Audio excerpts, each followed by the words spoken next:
Good morning, everybody. It is this lovely golden hour right now, and as the days have gotten shorter, my first morning walk is now at this like great time, golden hour, where the light just makes everything look so nice. It's a good way to start the day. But you know, we still got 3 weeks officially left of summer. Usually the weather extends a little past that, but yeah, I'm enjoying every minute of it. And I know this has been a tough year for a lot of people, but I hope you've had a chance to enjoy a little bit of your summer.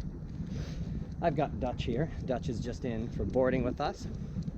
And boarding went pretty flat for a while there, and then, you know, right around the start of July, the requests started pouring in as, you know, cases of COVID-19 had dropped here in Ontario, and I think a lot of people felt comfortable to go for a little weekend getaway. So yeah, it's been nice. We'll see how things go. Boarding's dropping off again as everybody goes back to school, but that's pretty typical for us. And today I thought I'd talk for a few minutes about how I handle other dogs and owners out on the walk, because I get a lot of questions about that. You know, what do I do when I go to pass them and all this kind of stuff? I'll tell you what I do. I avoid. I avoid other owners and their dogs. And if I'm being honest, it's because I don't know you, the other owner, and I don't know your skill level of handling your dog. I don't know what your dog is like. And I'm out sometimes, like this morning, I've got a lot of dogs to walk. I could be walking for 2 to 2.5 hours by the time I'm totally done. So I run into a lot more issues than your average dog owner, just simply because I'm out way more often with dogs.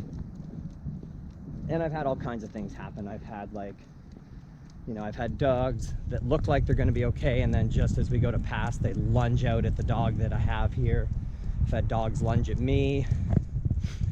If I see an owner with a retractable leash, I already know that you don't have control over your dog. I mean, that's the whole point of a retractable, is it not?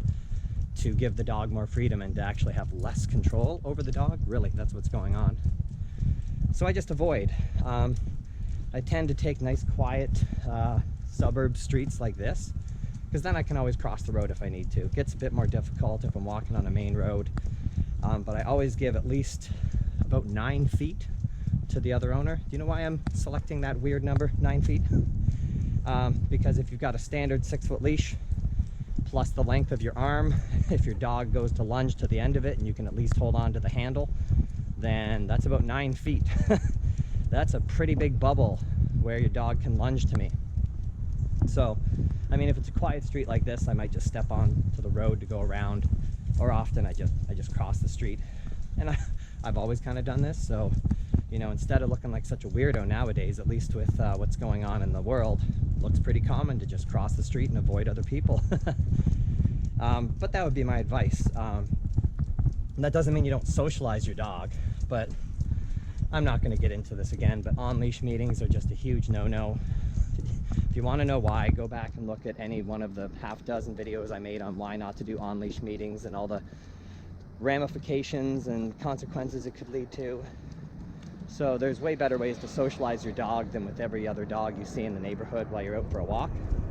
Plus, like I said, I got a lot of dogs to walk in the morning, and personally, I want to get the walks going, you know? I enjoy walking with the dog, but that's what I'm doing. I'm hanging with Dutch right now, and I want to enjoy my walk with Dutch.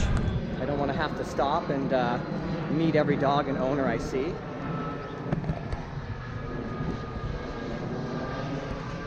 Yeah, I live in the the path of the Hamilton Airport somewhat.